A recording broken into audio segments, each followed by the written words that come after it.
Hello friend, आज मैं पढ़ाने वाला हूँ क्लास 10th का चैप्टर 1, जिसका नाम है संख्या पद्धति या नंबर सिस्टम। चलिए देखते हैं।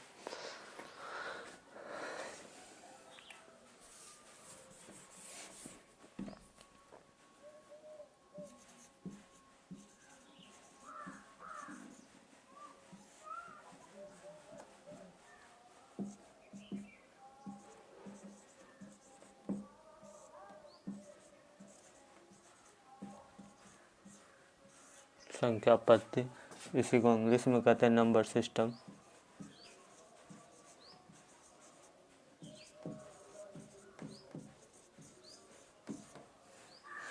नंबर सिस्टम कहते हैं, नंबर क्या है? कोई चीज़ को काउंट करते हैं तो उसको नंबर कहा जाता है। जैसे क्या नंबर या कितना टाइप का होता है, कितना प्रकार का हो, उसका कौन कौन सा पार्ट होता है, पूरे देखते हैं।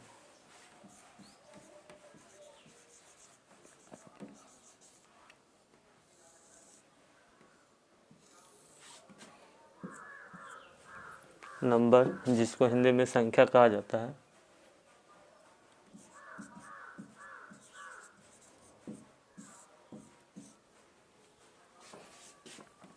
एक होता है रियल नंबर।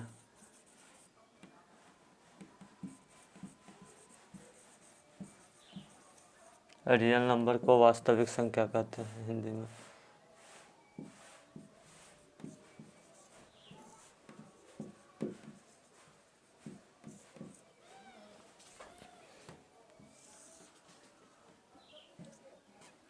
एक होता है कॉम्प्लेक्स नंबर।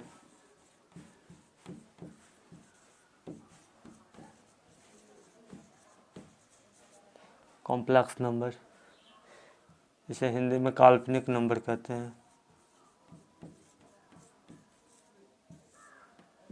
काल्पनिक संख्या। रियल नंबर का भी दो कैटेगरी होते हैं।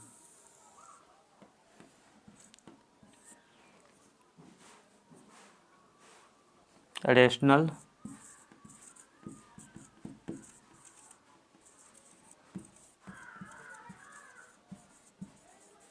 रेशनल नंबर को हिंदी में कहते हैं परिमेय संख्या।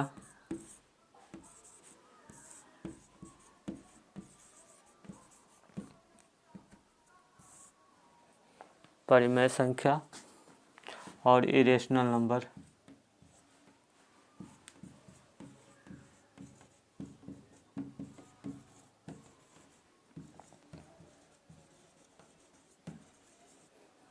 जिसे कहते हैं अपरिमेय संख्या।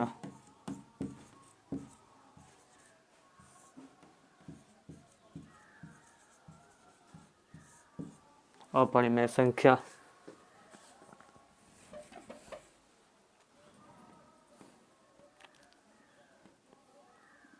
रेशनल नंबर के अंदर भी आता है इंटीजर, जिसे कहते हैं पूर्णांक हिंदी में।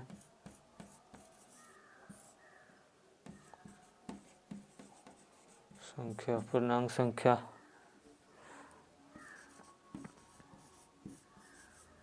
होल नंबर, जिसे इंग्लिश में कहते हैं, हिंदी में कहते हैं पूर्ण संख्या।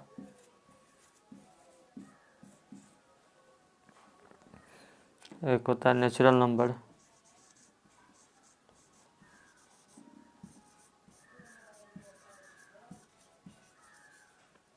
जिसे कहते हैं हिंदी में प्राकृतिक संख्या।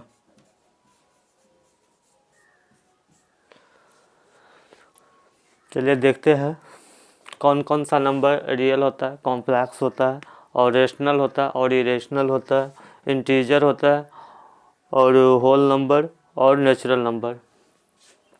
कोई नंबर को, काउंटिंग का नंबर को हम लोग कहते हैं नेचुरल नंबर, जिसे हो गया 1 2 3 4 5, बढ़ते बढ़ते बढ़ते इन्फिनिटी।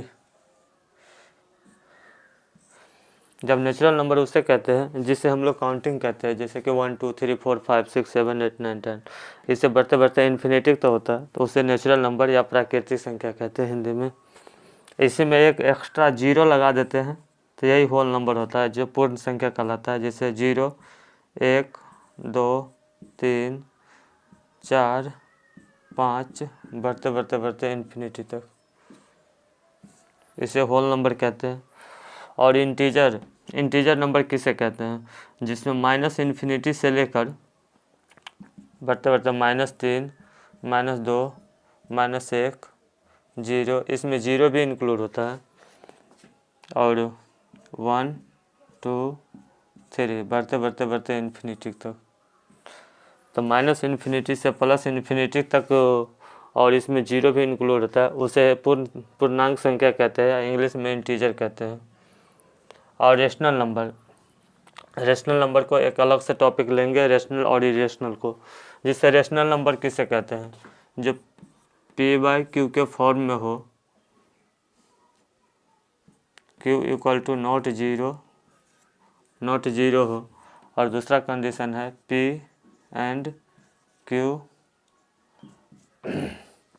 p/q पूर्णांक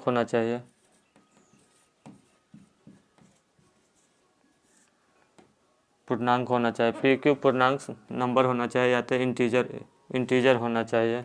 एक कंडीशन है रेशनल नंबर का, जो p/q को फॉलो नहीं करता है, जैसे p/q नॉट फॉलो,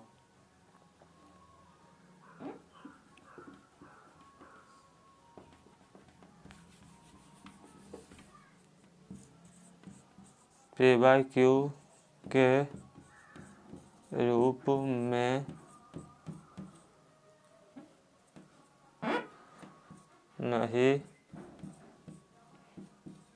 लिखा जा सकता है। p/q के रूप में नहीं लिखा जा सकता है, उसे इरेशनल नंबर कहते हैं, अपरिमेय संख्या कहते हैं। जैसे हो गया √2 का मान कितना होता है, 1.4142, बढ़ते बढ़ते ऐसे ही आता है। तो इसको आप p/q के रूप में नहीं लिख सकते हैं। मान के चलिए यहाँ पे 1 दे देंगे, तो आप कहिएगा कि p/q के रूप में तो हो गया, मगर p/q के रूप में होने के लिए दो कंडीशन है, या तो q = नॉट जीरो, डोमिनेटर है, जिसे डोमिनेटर तो जीरो नहीं होना चाहिए, तो यहाँ पे 1 है तो जीरो नहीं है, परंतु ऊपर में जो है दूसरा कंडीशन ये कहता है कि p और q दोनों पूर्णांक होना चाहिए, जबकि √2 पूर्णांक नहीं है, क्योंकि पूर्णांक होने के लिए क्या क्या कंडीशन है, ये माइनस इन्फिनिटी से प्लस इन्फिनिटी तक का संख्या होना चाहिए, मगर √2 तो नहीं है, तो इसीलिए यह अपरिमेय संख्या है। जैसे पाई का मान कितना होता है, 3.141, बढ़ते बढ़ते ये भी डॉट डॉट डॉट डॉट जाता है, तो इसका भी मान होता है, इसको p/q के रूप में नहीं लिखा जाता है, मगर तो इसी का 22/7 जो हम लोग लिखते हैं, ये अपरिमेय संख्या है, परंतु ये परिमेय संख्या हो जाएगा, क्या कि q = नॉट जीरो है, और ऊपर में जो ये दिया गया है 22 एक इंटीजर नंबर है, और 7 भी एक इंटीजर नंबर है, तो जब इंटीजर नंबर है तो यह एक परिमेय संख्या हो जाएगा, ये इसका पार्ट आ जाएगा, तो इसीलिए यह अपरिमेय संख्या नहीं होगा। जैसे परिमेय संख्या होने के लिए जिससे पूछता है कि 1/2 ये परिमेय है अपरिमेय है, तो 1/2 या तो q = नॉट जीरो है, 2 जब नीचे में 0 नहीं है और ऊपर में 1 है, तो दोनों 1 और 2 दोनों एक पूर्णांक संख्या है, जिससे कि -∞ से +∞ का अंक इसमें है, जिससे 1, तो ये हो गया रेशनल नंबर हो गया। मगर पूछ देता है कि 0/1 क्या इरेशनल है, तो 0 भी एक पूर्णांक संख्या है, इंटीजर है, और 1 भी एक इंटीजर है, तो इसीलिए यह भी रेशनल नंबर है। और